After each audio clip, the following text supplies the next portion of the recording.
and I hereby call this special meeting to order at 5:00 p.m. on this 19th day of January 2021. Pursuant to School Board Bylaw 146, a special meeting of the school board has been called by the superintendent with the concurrence of the school board chair for Tuesday, January 19th, 2021 at 5:00 p.m. via Zoom. The purpose of this special meeting is a work session for administration to discuss with the school board operational plans to return students to school under the terms of the approved motion. Pursuant to the state of emergency related to the COVID-19 pandemic, the governor's executive orders, the Virginia Freedom of Information Act as amended by the Virginia General Assembly, and the school board's April 7, 2020 emergency resolution, this special meeting of the school board of the city of Virginia Beach will be conducted electronically with school board members participating remotely by telephone or on an online platform. Members of the public will be able to observe this school board meeting through live streaming on vbschools.com, broadcast on VBTV channel 47, and on Zoom. Due to the electronic nature of this meeting, school board members and staff must identify themselves verbally before speaking. Please use the speaker Zoom feature and just kindly alert the chair if after a reasonable time you're not acknowledged as in the queue. And I do want to say thank you to all my colleagues for making yourselves available for this meeting, and a welcome to the viewing public for joining us today. So with that, Madam Claire, I ask you to conduct a verbal roll call of school board members. Thank you, Madam Chair. School board members will be called upon individually in alphabetical order and acknowledge their presence by stating their name is present. Miss Anderson. Beverly Anderson is present. Miss Felton. Sharon Felton is present. Miss Franklin. Jennifer Franklin is present. Miss Holtz. Dorothy Holtz present.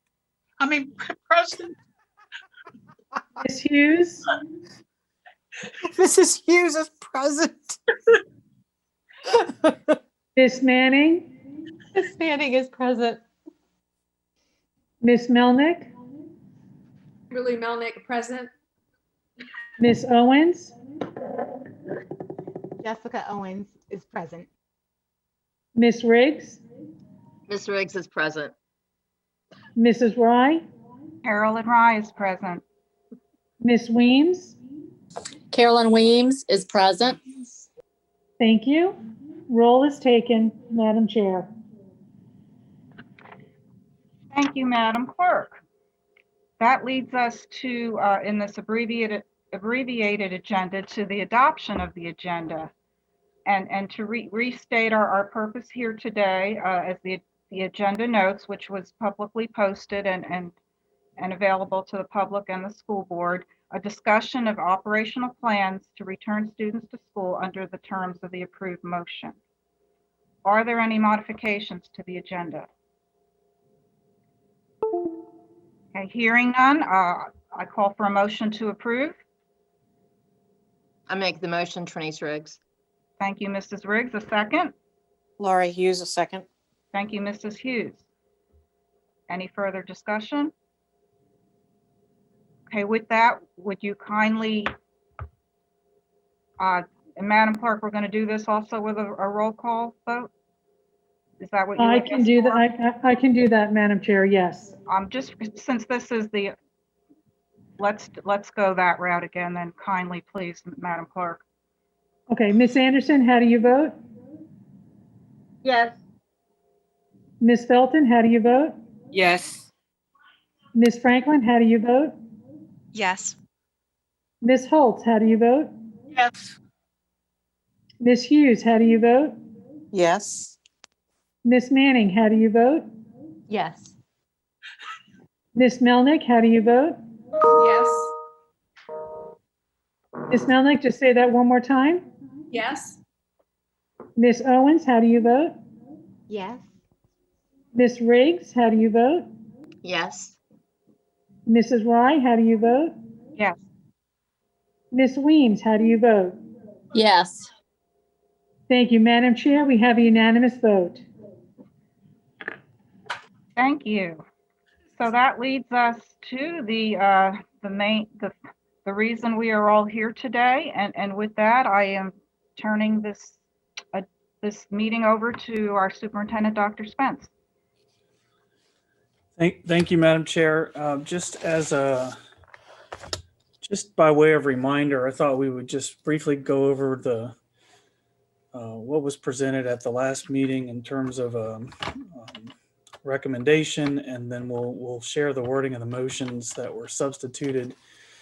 And then I'll clarify, I think, 3 things that we need some clarification on from the board, and then we can have some conversations. So just by way of reminder for those watching, at the January 12th meeting, I presented with my team a recommendation that we bring students back, no in-person instruction until February the 1st. And we would begin with elementary, pre-K through 5 and grade 6, as well as self-contained special education students on the 1st. And then we would have 7 through 12 returning for in-person instruction on February the 22nd, following a period of monitoring for the effectiveness of health and safety mitigations. After a conversation that occurred at the last meeting, then there were subsequent motions to change that recommendation. And so we went back to the tape and just pulled verbatim what was stated. So the first motion, Regina, if you could advance the slide, please. The first motion read, the substitute motion I'd like to make would be that we move forward with Dr. Spence's plan of, this was Ms. Owens, February 1st goal to get the elementary and pre-K grade 6 self-contained as written there.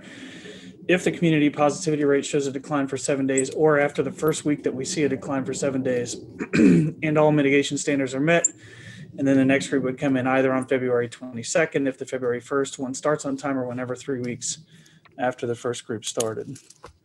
There was a request during the ensuing discussion for a repeat of the motion, of the substitute motion, and clarification of that substitute motion. So this was repeated by request. So this is verbatim what was said. I'll just read it again. My substitute motions that we move forward with Dr. Spence's plan that he's put for the first group to start February 1st. If the community positivity rate shows a decline for 7 days, or after the first week that we see a decline for 7 days, and all mitigation standards are met, and then that next group, the February 22nd group, can start February 22nd. If the February 1st timing worked out, if the February 1st group ended up being delayed, then the next group would start 3 weeks after, as long as things were showing the way we expected them to. So subsequent to that, as the board knows, we communicated about that on Thursday of that week, and some questions were raised following our communication based on sort of administration interpretation of that. And so we thought it prudent to come back and have conversation and to understand the intent of the board relative to these motions. And it, at least thematically, and obviously I'll turn it back over to you, Madam Chair, for the conversation, but at least thematically, the 3 things that seem to have come up were that we need clarification around the 7 days. Is that 7 consecutive days, or just 7-day decline as a trend? There was some question about the metric. I think generally what I understood was there's agreement that it was test positivity. There isn't another positivity measure. So the test positivity rate that we've been using, a couple people asked whether how we determined Eastern region. And I'll just clarify that we use that because that's the metric that we've been using the entire time since the summer in our communication. And so if we need to clarify, if the board needs to clarify the intent there with us, then we certainly can. And then I think the third one was what would happen, when would students go back following a 7-day decline? And in our communications, we were describing if that was leading up to a Monday, then students would have that asynchronous Monday and then begin on Tuesday. But if it was a midweek where we noticed the 7th day of decline, we would want to bring them back the following week. And there were questions about that. I'll at least point out the reason for the operational decision, as I pointed to in the communication, that was based on operational needs. The largest, there's a few things around make sure we get the bus fleet up and running and make sure that we are in good stock on our food inventory. But the biggest thing was wanting to make sure that teachers had at least a day in their classroom, which without an interruption to instruction could occur on that Monday, which is an asynchronous day, to prepare for students coming back into their classrooms face to face, since the classrooms have largely been empty for 2 months. Otherwise, we might have to pause instruction on one of what would have been a virtual day, so that teachers would have that day to prepare, unless it was the intent of the board. And so it's a question and seeking clarification that after that 7-day without any preparation, we just start the next day face to face. So with that, I'll turn it back to you, Madam Chair, to lead the discussion, but at least those were the 3 things that administration needs a little bit more clarification from the board on, and certainly willing to talk through the reasons we were thinking about it the way we were. Thank you. Oh, and I'm sorry, I do need to share this last piece of information. I forgot. If we could go to the next slide. I do want to point out the metrics. This may help inform the conversation. So if you look at the Virginia Department of Health Eastern Region metrics for test positivity, you'll note that they lag by 4 days. So for example, on the 12th, what you would have seen on the 12th was January 8th's metric. And so today, if you go on there, what you'll see is the January 15th metric. So there's a 4-day lag in how that gets reported to the website, but we've always used that lag as the indicator of today. And so if you think about on the day you met, if you look at the January 8th number, it was 21.5% test positivity in the Eastern region. And as you can see, for the next 7 days, so the 9th, 10th, 11th, 12th, 13th, 14th, and 15th reporting data, which was all the way up until today, you've seen a 7-day decline in the Eastern region positivity metrics. So that has already occurred. And so, I think that stimulates perhaps further conversation about intent. Does that mean we've now met that requirement and should be planning to return February the 1st? That would be how I would have interpreted that, but I want to make sure that that's the intent of the board. So with that, again, back to you, Madam Chair. Thank you. I'm trying to give a framework on questions, if we should go one at a time with these 3 or just kind of leave it wide open right now. Should we start? It seems prudent perhaps to start with a discussion on the set. So to be clear, you as administration are seeking clarification of the wording, the 7-day wording?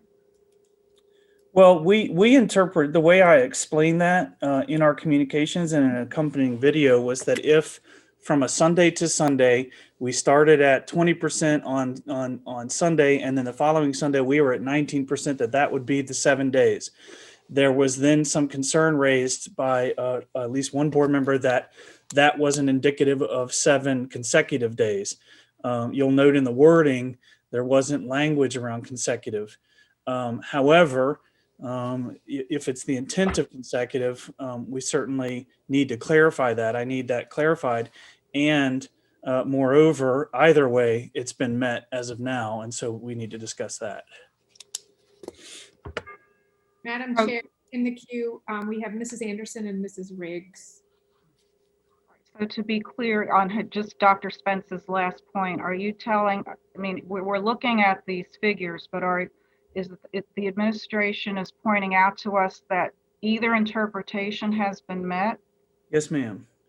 And again, it's not, I know there's going to be a little confusion here, but the January 8th number is what was reported on January 12th. That's just how, like, if you go to the website right now, you'll see that January 15th is what's reported today. And so if you go from January 8th, which was what's reported on the day you took that vote, or I guess technically the 9th, since it did go to 2:30 in the morning, you've seen 7 consecutive days already of decline. So it has been met. And so, essentially, without any further qualifications, it's been met either way. And so then the question would be, do we proceed? And remember, I should be clear, there is another mitigation, another, I don't know what the word caveat that's in place, which is that we still have to meet the 5 mitigation standards that were established by the CDC as the metrics that schools have to self-assess on, which was one of the reasons we proposed the original delay, because we couldn't assure that contact tracing could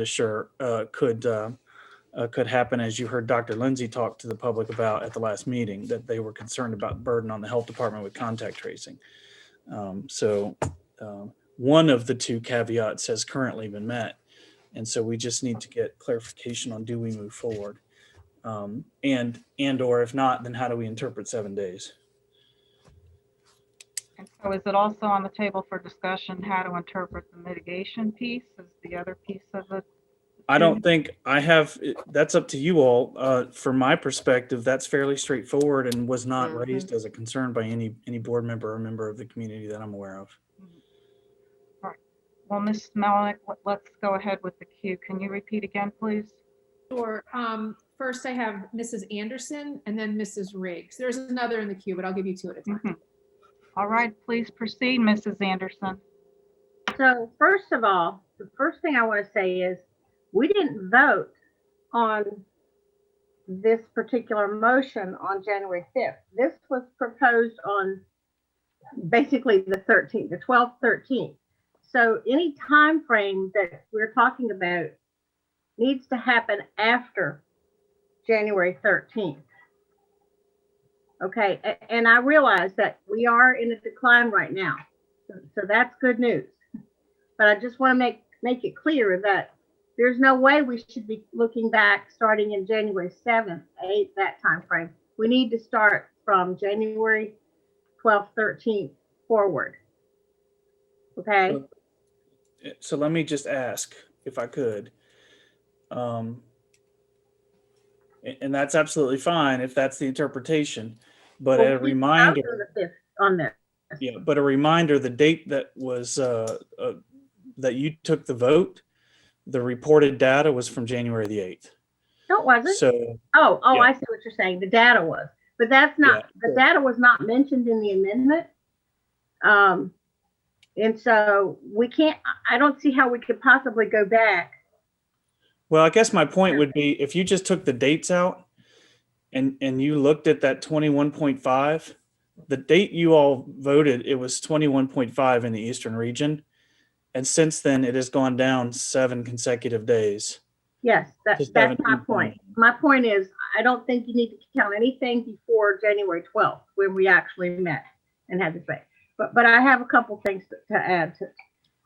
So in other words, our 7 days, the date of that starting, I know it wasn't mentioned, but I don't think it would be fair to go back before January 12th to add the information. So that's just my opinion on that. But first of all, I'd like to say that the time for clarification should have been before we voted, just for my fellow board members. I realized that the time we voted was 2:30 in the morning and everybody was tired. But if we're going to vote at 2:30 in the morning and we're not going to take a recess and come back the next day, if we feel like proceeding on, then I feel like you need to just stop everything if you're not sure about everything. And then you need, as far as my colleagues goes, if they're not sure before they vote, they need to say, I need clarification on this. I need to know exactly what this means. At this time, though, we can only go by what the wording said. And the wording was, if the community positivity rates show a decline for 7 days, or the first week we see a decline of 7 days. And then I know there was some other stuff added at the end talking about the secondary schools. Or the first week we see a decline of 7 days. So that was, the intent was to see a decline, to see a trend of a decline. And I do believe we are seeing that now. But this hopefully will, I'm hoping it'll even go lower between now and February 2nd. That was my hope. And I can understand why some board members or some people in the community interpreted that to mean 7 days consecutively, because the word was used over and over in our discussions. But for the public who continues to say consecutive, 7 days consecutive, I'm sorry, but that word consecutively was not in the motion.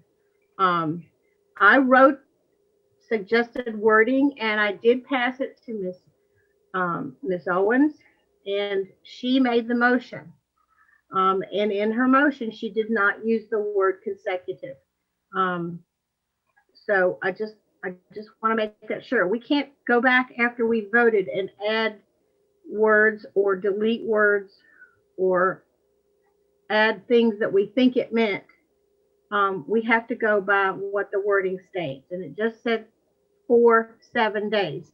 And so I can understand why administration would have some questions. What did we mean by 7 days?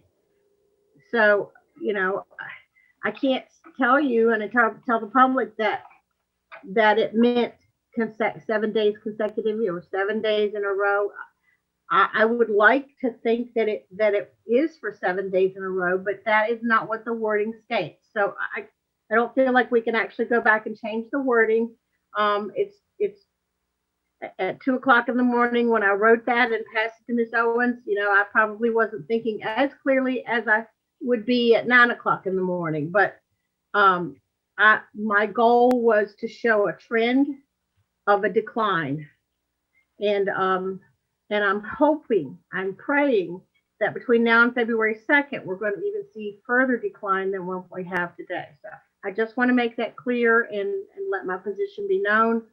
I know that there are people out there in our community who have lobbied and sent us emails, and they continue to say, you know, 7 consecutive days, but that is not what the motion said. So we have to go by what the wording is now. And I just want to be clear, I had planned all along before that day that we met on the 12th. I had planned all along to write an amendment asking for administration to move the date from the 19th to February 1st. I had planned that all along, and then the day of our meeting was when administration informed everybody that, well, one of our mitigation standards couldn't be met, therefore we're recommending February 1st. So I was thrilled about that anyway. I was hoping to slow down this a little bit so that we could hopefully see a decline in the surge that we were seeing, the holiday surge. And so I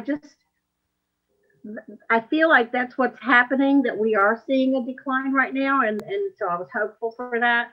I was also hopeful that that we could get some of our staff vaccinated. And so that seems to be happening now as well. I've seen emails from teachers or staff who are saying, yes, I have an appointment for, you know, and it's before February 1st. I know that we're not going to be, I'm not suggesting that we need to wait for everybody to be vaccinated, but it does make me feel better that we are able to get our people started on vaccinations, because I feel like that's just around the corner, and that's going to be really, really helpful in our mitigation. That's one of the huge mitigation standards that would really help the decline of this virus. So that's what I had to say on that, and hopefully that clarifies things. But you know, I'll relinquish my time now. Okay, Mrs. Riggs and then Mrs. Means. Thank you. Mrs. Riggs. Dr. Spence has already added the other part because he didn't mention the contact tracing, but that he just said that. So that I was going to just point that out because I didn't know if we were going to talk about that as well. So that he said that we haven't met that yet. And I know that there was supposed to be some training and people added to help with that. So I don't know if we can talk about that at this meeting, but anyway, I just wanted to point that out. So I'm good. And I'm sorry, refresh my memory. Was it Mrs. Weems? It is Mrs. Weems and then Mrs. Manning. Thank you. Okay, go ahead with Mrs. Weems. Yes, thank you. So it looks like we've met the 7-day, because even if you start at 12, the 12th through the 13th would be the first day, 13th through 14th, second day, 14th through 15th, third day, 15th through 16th. But because it doesn't have to be consecutive, just so we have 7 days somewhere in there before February 2nd, we will start if all the other mitigations. So it looks like we're having a decline. My confusion, Dr. Spence, was if you said midweek, and then I think in your example, you actually brought up a Tuesday to a Tuesday. But I guess I understand the need for teachers to be in the building, but in your example, I think if you said that it went Tuesday to Tuesday, we would not start till the next Tuesday. Did I misread that? Because that's several days afterwards. Or where did that come in? I'm confused about that part. Yeah, you didn't misread it, Ms. Weems. The issue is, and you all can think this through with me. If on a Tuesday we notice the decline, so what happens is you have a day where you have a metric, and then you need to notice the decline after that for 7 days, right? And so, Tuesday to Tuesday is how that would happen. You get to that Tuesday and you've got your 7th day of decline. Posit that this is after February 1st, because anything prior to that is going to be easier to deal with. But after February 1st, that were to happen, the question would be, do you go back the next day on Wednesday? Well, I don't think operationally we can. I think we have to give our teachers at least a day to be in their classroom because they haven't been in there for 2 months. Get that ready for students. We need to check. We need to make sure we've got the right inventory for food. We need to make sure that the buses are fuel and all that stuff. But the teacher thing is my biggest concern. So the question would be, what they're teaching that day, that Wednesday, virtually already. So how do I get them to go into their classrooms and teach simultaneously? The easiest, most logical solution to that is that the following Monday we would have an asynchronous day and they would have the opportunity to prepare for students that day. And then could go back on Tuesday if that needs to change. My job in that scenario was to give you what I thought operationally we could make work. Otherwise, we could cancel instruction for that Wednesday and then make that be an asynchronous day, and they could be in on. We could bring students back on Thursday. Or if it happened Wednesday to Wednesday, we could cancel instruction on Thursday. We could bring students in on, or Wednesday to Wednesday. We could cancel instruction on that Thursday, bring them in on Friday. So you understand the dilemma. What I was putting on the table was what discussed with my team would operationally make the most sense to us in terms of being able to prepare classrooms and schools for students to return. Yeah. Okay. Yes, I totally understand. My thought and preference on that would again to get the kids back in school, to give our teachers and our custodians and everybody in the building that one day, but to do it like you just suggested, whatever day it ends, to cancel instruction for the next day and then begin following, because the way that you wrote in the email, they're just getting that Monday in the classroom anyway. So they're still going to get the day in the classroom to prepare, but it's just not going to be 5 days later. So my personal thought is to, if it ends on a Tuesday, to cancel Wednesday and then get the students and everybody in the class, that Thursday. Also, another question is, have we, and I don't know if we write to the legislators or we write to the Department of Health, or have we taken some forward, pretty aggressive action to try to get this case tracking ability more in the community or on the school system, rather just depending on the Department of Health? Because I just still fear that this mitigation is not going to be met and we're going to be declining. And the one thing that's going to keep us back is that one mitigation that kept us back from going the 19th. And if the city doesn't have the resources to do it, again, like I said last week, can we help them other than what we've already have, training our trainers? Can we really help them and get the load put on our backs so that we can get these students back in class. And what do we need to do that? I mean, who do we need to write? Who do we need to go to? Or is it just Dr. Lindsay and the Department of Virginia Beach Health Department? Yeah, so I think as a reminder, right, that the contact tracing occurs through the Department of Health. We have made some progress and had some good conversations. Mary Shaw, I think, is on the line. Mary, do you want to speak a little bit to those conversations? Thanks, Dr. Spence. Good evening, everyone. We've made a lot of progress with contact tracing. On my end, for the internal contact tracing, I feel confident by the 1st that we'll have what we need in place to contact trace our cases for our employees and our students in our schools. So that part is moved along well. The second piece is where is public health and their capacity to accept our cases and do the work that they need to do. A couple things have happened. I put a proposal in for them to add a dedicated epidemiologist to the school division, to add 2 case investigators, and to add a couple of the contact tracers. These are critical for us to be able to determine if we have in our connected cases what directions we need to go, making sure we're making the best decisions, making sure their capacity is capable of handling our kids in the building. We're moving forward in a positive way on that. The position statements have already been communicated with Dr. Spence. He's offered to give them whatever they need to make this happen. Also, we're looking at getting a dedicated email address where all our cases go in and are separated from the rest of the city cases. So I think we're making great progress. I feel good about it. That in the contact tracing part, to relieve some of their burden and to make sure that we're meeting this mitigation in a safe way. We made great progress on that. Does anybody have any particular questions at all regarding that they want to ask me? Okay, thanks, Dr. Spence. Thanks, Mary. Mrs. Weems, anything else at the moment? Not right now. Thank you. Okay, Madam Chair, Mrs. Manning, and then Mrs. Hughes. Okay, Mrs. Manning.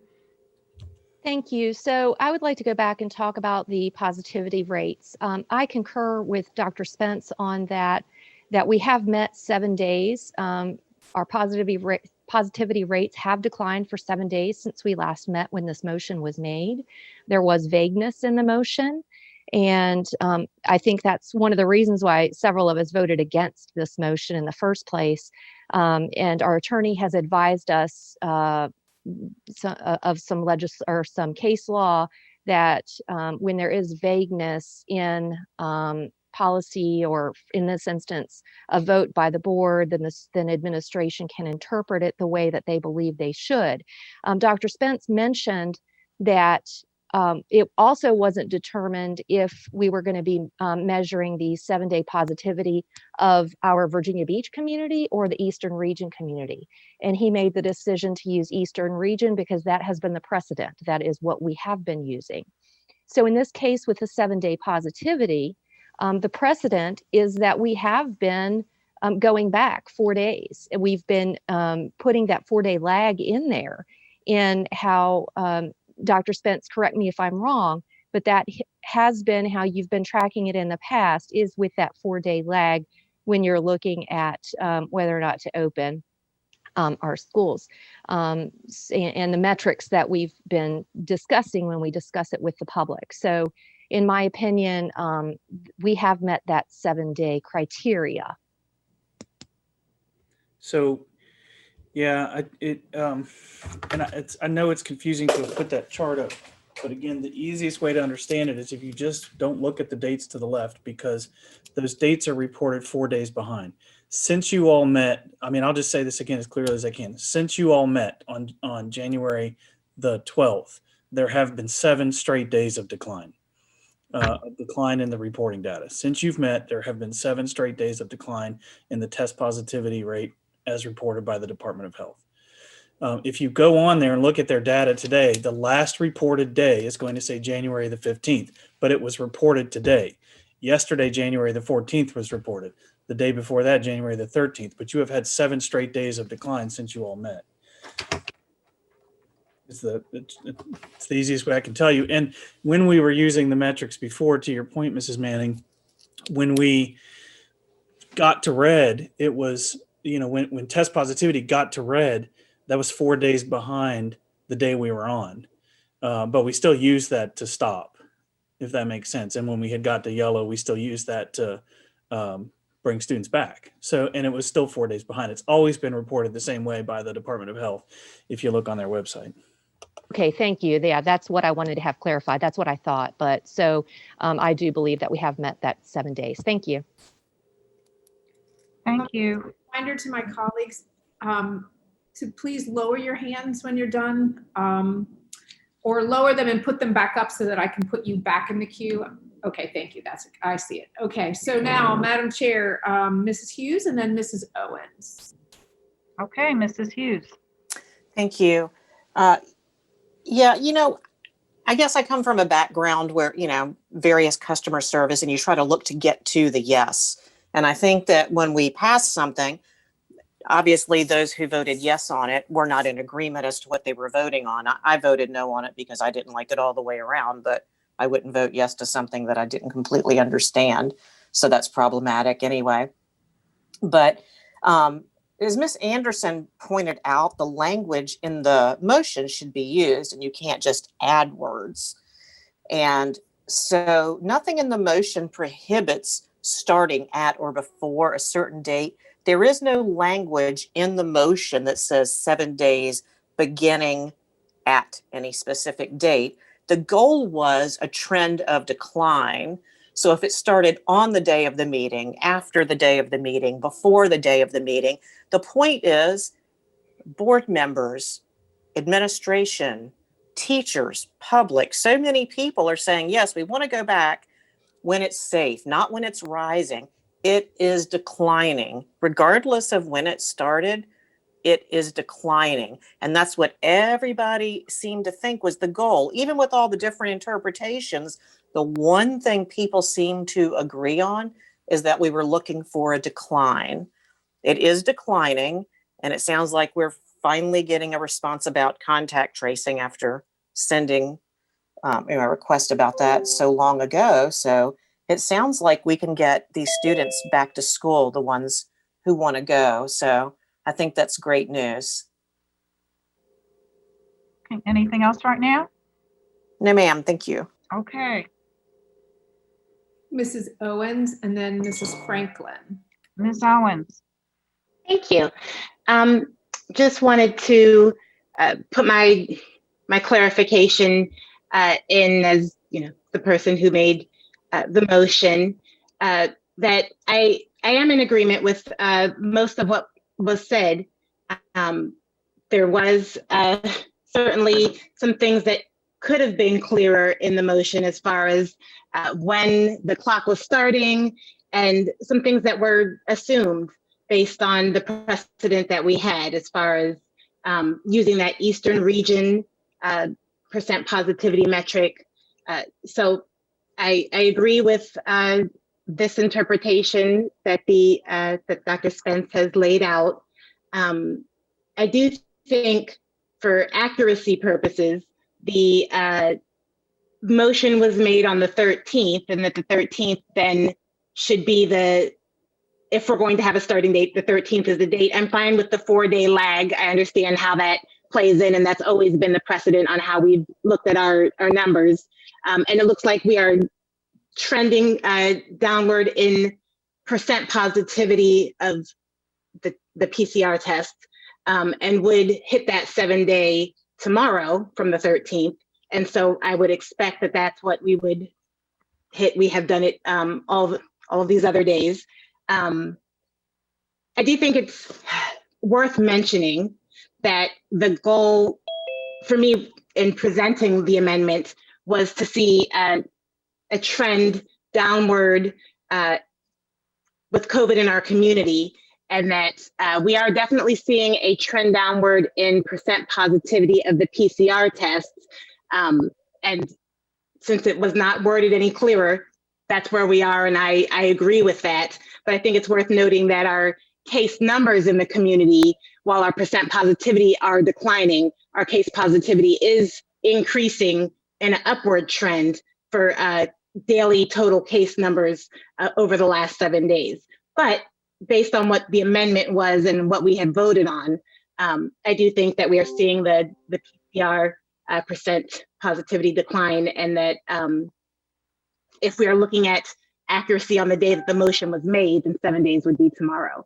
And I'm looking forward to us moving forward. I'm very encouraged by Mary Shaw's update, and I'm hoping that at our next meeting, we can have some additional updates on where we are with the contact tracing piece.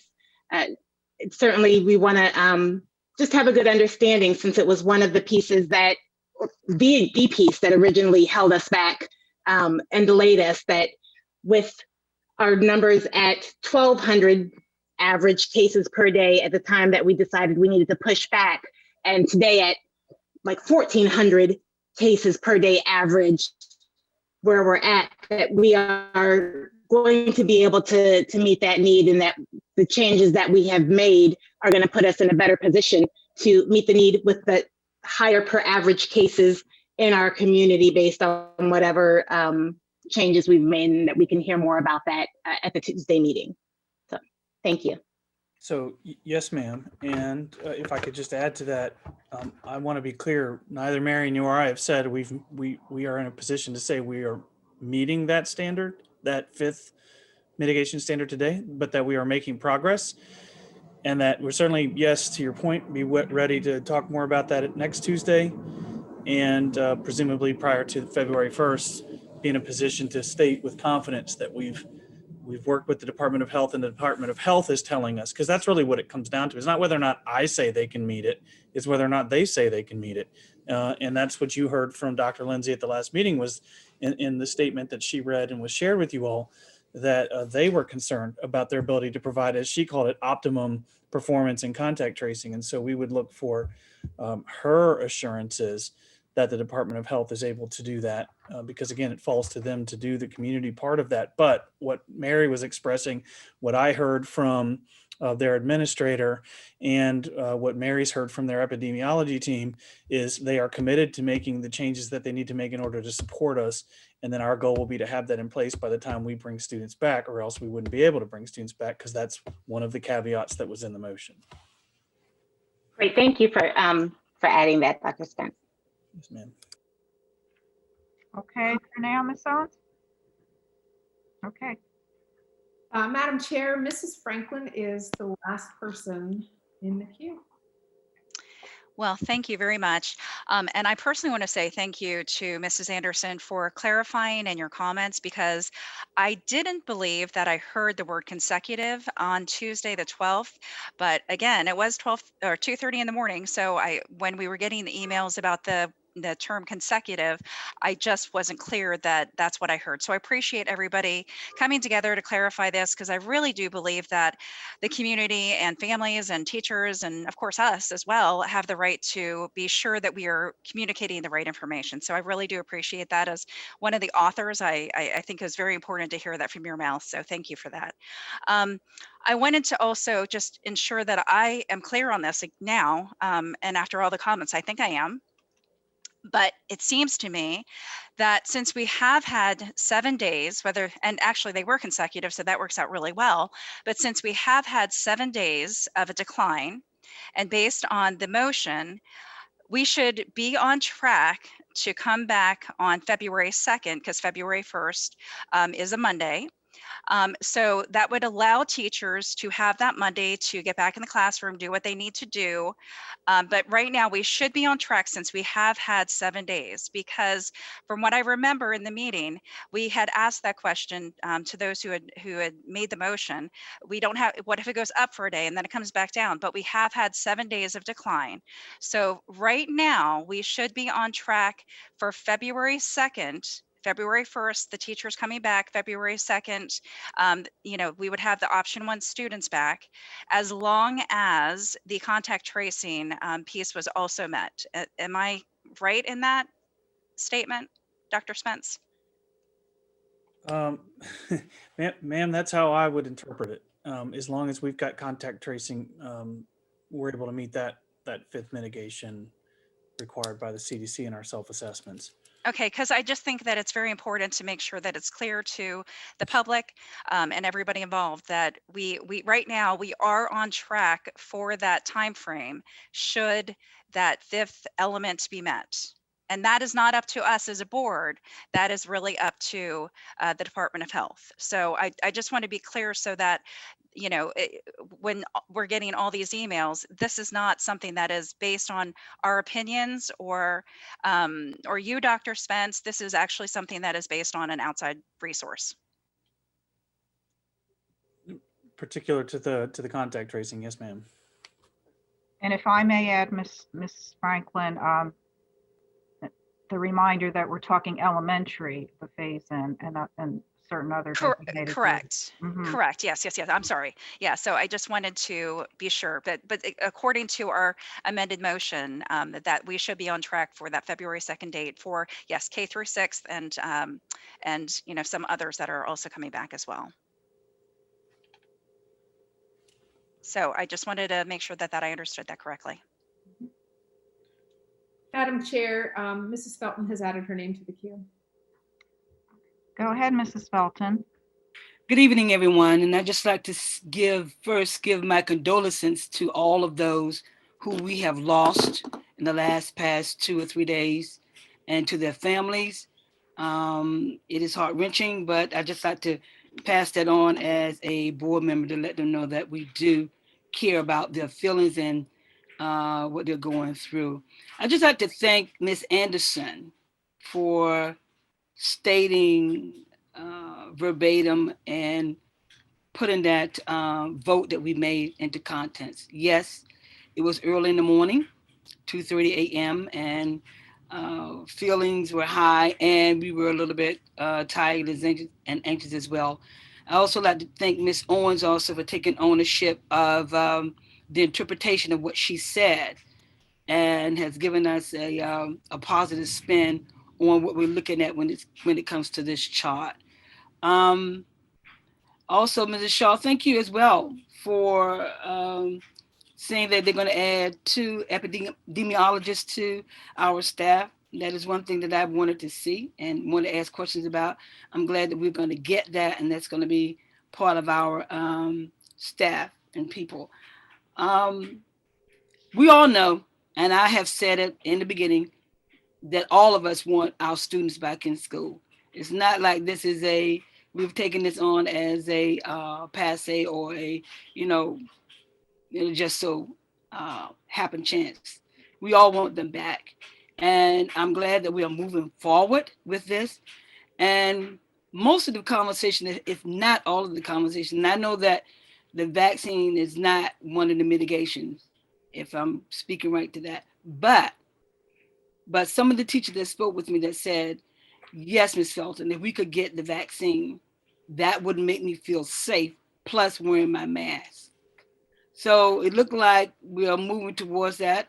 I'm thankful for the email that we got, the latest one we got, saying that the health department is asking for 3,000 more names and staff to be vaccinated. And that is one thing that I wanted to see moving forward. Although we know daily, things change daily. The chart changed daily. The vaccine, when it comes, those things change daily. But I'm hopeful that we will stay in route to getting these individuals vaccinated. And the calls that I'm getting, they're really elated about that. So I'm happy and I'm glad to know that we are moving forward.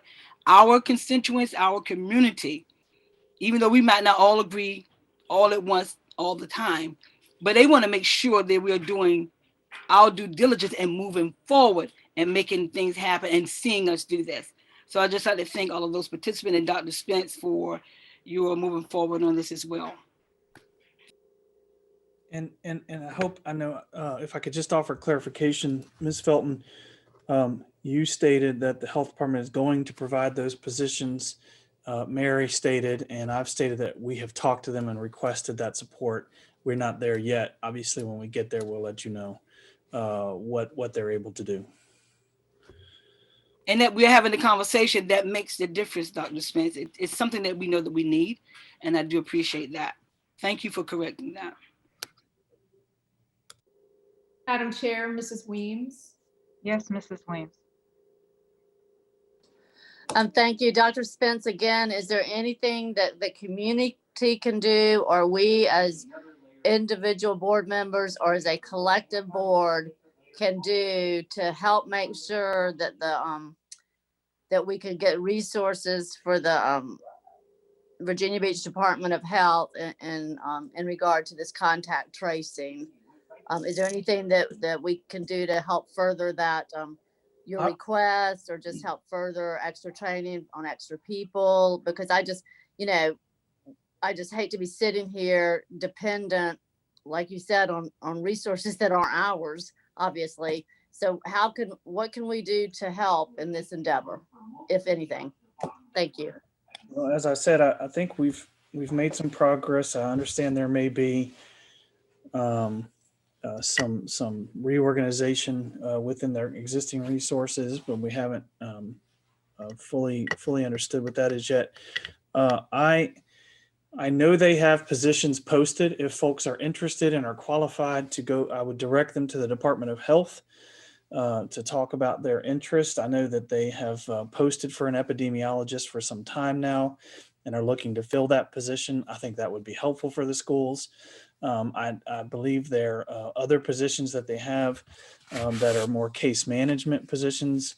Mary could speak a little bit to the qualifications, but mostly I would say if you have those backgrounds and you're willing to help, then what you ought to do is contact the Department of Health and express that you're willing to work with them. That issue is there are databases that people who would work for the schools do not have access to. And so they have to work for the Department of Health in order to have access to those to do the community-based contact tracing. And so they need to work for the Department of Health. And so, they've said they've got some positions they'd like to fill. I'd encourage people to go there and see what they're looking for. And then I don't know that it's a matter of like fiscal resources. I think it's more of a matter of the human resources. And so I feel very positive after a conversation and an email on Friday. I think Mary's had a similar conversation that reinforced what I heard. So both of us together collectively feel like we're moving in the right direction. Okay, great. Thank you. Thank you. Dr. Spence, maybe could you also just remind the public on why this is a phased-in approach recommendation on the part of the administration, and the role of public health guidance in that regard, and your own administrative instincts as well? Yes, ma'am. This was phasing in was specifically at the request of public health, so that as we brought a group of students back, we could then have sufficient time to monitor. And as you'll recall, she asked for a minimum of 2 weeks, up to 4 weeks for monitoring to make sure that all the mitigations that were in place were in fact working, were not adding to community burden and to community spread. Quite frankly, that aligned with the original plan for bringing students back. So it sort of made sense from our original thinking, which was bring them back in groups, make sure everything is working, and then bring back the next group. As far as the particular groups that we're talking about bringing back, it's just really based on sort of what the science says, the groups that are least impacted. So start there, make sure that everything is working, and then bring back the next group. So yes, so an appeal to our secondary families that were, to hang in there with us. We're starting to hear at least more promising reports that at least students are in, more and more students are in a better virtual rhythm, but that's not making us by any means complacent. It still would remain our goal to offer to those option one students the same opportunity as their younger counterparts. Yes, ma'am. We certainly want to get there. Madam Chair, if I may. Dr. Spence, for the viewing public, would you mind wrapping this up for us, since we had questions and comments and discussion all at the same time, so that we're all on the same page at the very end of this conversation? Well, I mean, I'll at least summarize what I've heard, and what I think clarification that I've gotten is that there's general agreement. We were looking to see an overall decline over a week in test positivity in the Eastern region. We have general agreement that we've seen that. And so we should be in a position from that perspective to move forward, assuming we don't see some dramatic change tomorrow, because I think there could be a case for you'd want to see tomorrow based on last week, it going until Wednesday instead of Tuesday when you took the vote. I think I heard Ms. Owen say, but I don't believe we'll see a dramatic change tomorrow. That said, with that measurement, the other outstanding caveat was that we were able to hear from the health department their confidence that they can support us with the needed contact tracing when we do bring students back on the week of February 1st, so on February 2nd for face-to-face instruction, and that we're working with them. We're having a positive conversation with them about how to accomplish that. Thank you very much. Mrs. Weems, are you still in the queue? I'm sorry, no, ma'am. And let me add to that. I didn't hear any pushback on this. Assuming we're able to open week of February the 2nd, this isn't going to be a real issue. Ms. Franklin pointed that out, because we'll have some time, and that Monday, the 1st, teachers can prepare for in-person instruction, and frankly, up until then could prepare for that. If for whatever reason we weren't able to start on the 2nd, and we would arrive at a place midweek where we said, okay, we think we're ready, that we would, per Mrs. Weems' conversation, pause instruction for a day, move to asynchronous instruction for a day, give our folks time to be ready to then whatever the subsequent day was, bring students back to in-person instruction. I've checked a little bit with my team, as I said, about that. We certainly think that day is important, and that would be the earliest way we could accomplish that.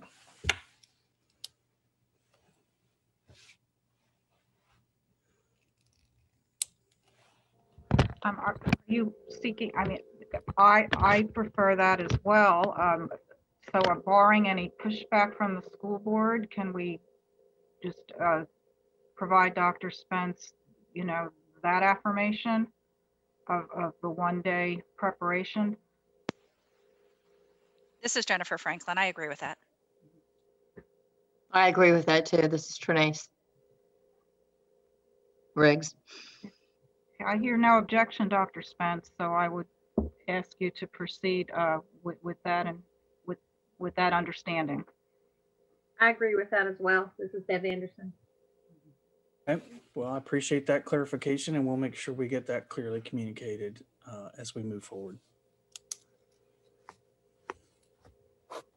So we've established that the regularly scheduled meeting for next Tuesday will provide a much anticipated update on the tracing capacity. I want to reiterate again, just as you've seen from some of the email replies, the appreciation for the very proactive, aggressive engagement of the school division, and where appropriate city leadership as well, in conjunction with the health department. There has been much progress made in this past week, including with regard to the vaccine distribution. Doesn't mean we let our guard down. We can continue to be assertive and aggressive while still being respectful and understanding of all of staff constraints. I mean, there's only so many hours in a day, but hopefully with all the additional suggestions that have come forward today too, shared by many of us, that in another week's time, we can have Dr. Spence and Mary Shaw reporting back with the next level of encouraging news. Is there any other discussion or comment?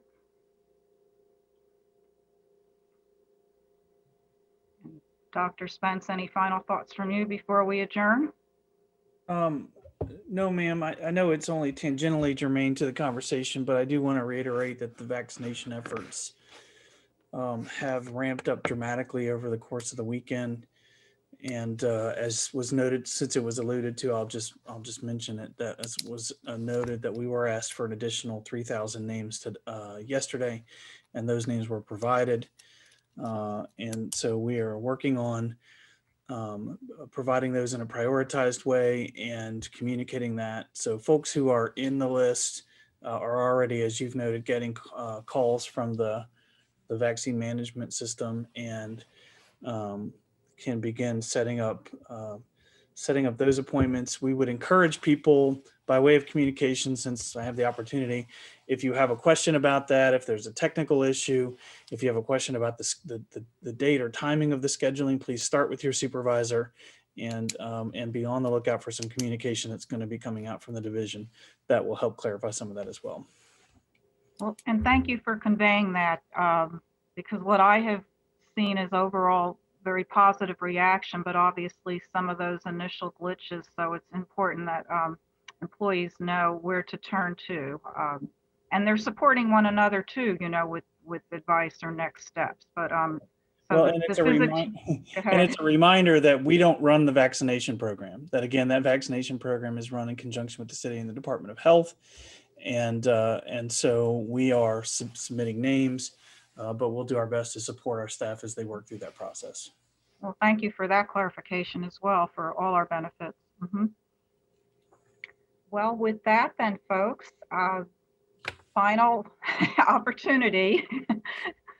But so I will call for the adjournment of this special meeting with, again, thanks to staff and members for making yourselves available, and again to our viewing and listening public. Thank you very much. You all have a good evening. Thank you. Thank you all. Good night.